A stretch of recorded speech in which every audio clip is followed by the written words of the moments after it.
Hej venner, det er Halvdan Tim her. I den her video der vil jeg vise, hvordan det er muligt at finde din konkurrents bedste keywords med et meget smart værktøj, der hedder Searchmetrics, og det er endda gratis i en begrænset version, så du skal ikke engang have penge op i lommen for at gøre det her. Jeg vil tage udgangspunkt i et konkret eksempel. Det du ser på skærmen lige nu, det er mit affiliate site, juf.dk, der handler om advokater og jura. Jeg studerer jura på Aarhus Universitet, så det er lige til at have den side. Det er sådan, at lige nu, der er Danmarks største website om jura, det der hedder familieadvokaten.dk. Og de har rigtig, rigtig mange besøgende. Og de har selvfølgelig også nogle spændende keywords, de får de her besøgende fra.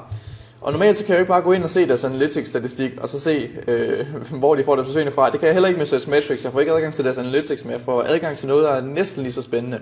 Det er nemlig sådan, hvis du laver en gratis konto på Searchmetrics, normalt så koster det 80 pund om måneden, men du har en mulighed for at få en gratis begrænset konto. Så får du og logger ind, så får du en skærm, der ser sådan her ud.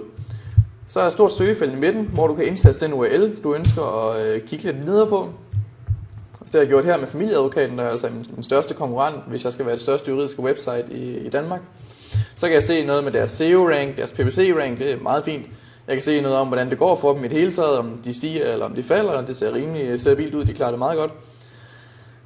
Og så kommer der et meget spændende felt her, der hedder Rankings. Og der er det sådan, at de har fundet de mest indtjenende søgeord, de har, eller i hvert fald hvad Searchmetrics går ud fra de mest indtjenende søgeord, de har. Og det har de ud fra en vurdering af, hvor mange søgninger der er på det, og hvor høj en klikpris der er på det i AdWords. Så det er ikke de søgeord, der har den højeste klikpris, der kommer op her, men det er dem, der har den højeste indtjeningsmulighed, altså klikpris kontra hvor mange der søger på det. Der kan jeg så se, at det søgeord, de tjener flest penge på, det er familieadvokaten. Det giver også god mening, det kommer jeg ikke op på rank på lige foreløbig. Så det de har andet mest på, det er lejeloven. Det har en CPC på 0,34 pund, altså en 3-4 kroner, afhængig af hvad pundet står i. Og det har et ret højt traffic index på 140. 140 det betyder ikke, at der er 140 søgninger på det om måneden, der er et par tusind. Så vidt jeg husker, jeg kan ikke lige et par øjeblik siden jeg tjekkede det sidst. Så der er fin mulighed for at tjene penge på det her søgeord. De ligger endda kun nummer 6 på det faktisk. Så har de også nogle gode søgeord i form af gældssanering, hustrubidrag, gratis advokathjælp, frikort, retshjælp, skifteretten, flexjob og separation. Jeg vil i hvert fald sige, at 3/4 af de her søgeord, det er søgeord, jeg kan gå ind og tjene penge på direkte, fordi jeg har et konkurrerende website til familieadvokaten, altså i form af juf. Så det der er sket her, det er ikke alene, at jeg har fået en masse spændende keywords. Det kunne jeg også godt have fået ved at indtaste, hvad jeg nogenlunde ved, jeg gerne vil rank på inde i Googles keyword tool, og så få forslag derefter. Det der sker her, det er, at jeg får faktisk deres mest indtjenende søgeord. Så ikke alene så kan jeg gå op og få nogle rankings på noget, der har et stort indtjeningspotentiale, fordi det har de bevist. Men jeg kan faktisk også tage det her indtjeningspotentiale væk fra min konkurrent. Nu er familieadvokaten et kæmpe stort website. Juf er ikke så stort endnu, så jeg kommer ikke lige op og outranke dem på alt endnu. Men hvis du for eksempel har en webshop i nogenlunde størrelse, og du har nogle konkurrenter, så kan du gå ind og indtaste din konkurrenters URL, og så kan du se præcis hvilke søgefraser de ranker godt på, som de tjener penge på. Og så er det jo faktisk bare at gå ind og lave noget SEO, der er bedre end dem, og så overtage deres placeringer. Det er ikke så svært igen, det tager bare lidt tid. Det kan de fleste folk, der laver SEO, skrive under på. Jeg har ikke opdaget nogen begrænsninger i forhold til, hvor mange websites du kan tjekke med Searchmetrics, på trods af, at det er en gratis konto, jeg bruger.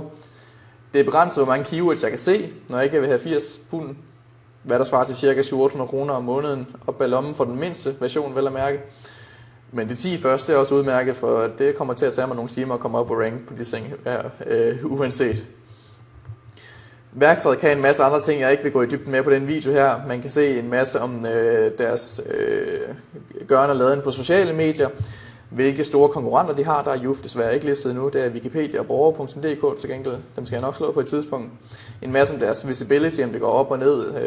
Der er det altid sjovt at tjekke for Penguin og Panda, om websites er blevet ramt der. Det er ens konkurrenter jo ofte heldigvis. Og en masse andet. Men i hvert fald, den funktion jeg bruger mest, og som jeg synes er langt sjovest, det er altså muligheden for at se de søgeord, de tjener flest penge på. Det er en rigtig nasty funktion, hvis du bruger den rigtigt. Og jeg har testet den på mine egne sider. Den virker overraskende. Man skulle næsten sige foruroligende. Godt. Så her ved en opfordring, smut ind og så tjek dine værste konkurrenter og se om de ikke har nogle søgeord, du kunne gøre godt af. Det er ganske gratis at oprette en konto. Det tager 5 minutter, og så er du i gang, og så har du sikkert også nok SEO-arbejde, eller din SEO-mand har nok SEO-arbejde til det næste gode stykke tid. Tippet i hvert fald sendt videre herfra.